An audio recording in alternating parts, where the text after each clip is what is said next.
Hey everyone! In this quick tutorial, I'll show you how to add the Wi-Fi icon to your Mac's menu bar so you can easily check your connection or switch networks at any time.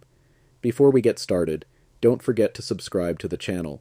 It really helps and keeps the content coming. Thanks a lot. Let's dive in.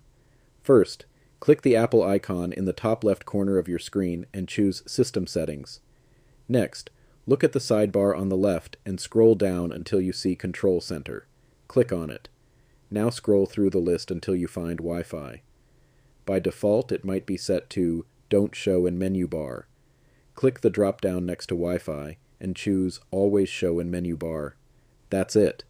You should now see the Wi-Fi icon at the top right of your screen. Clicking it lets you connect to networks, switch between Wi-Fi options, and access Wi-Fi settings instantly. Nice and simple. If this video helped, don't forget to like, leave a comment if you have questions, and of course subscribe for more quick Mac tips.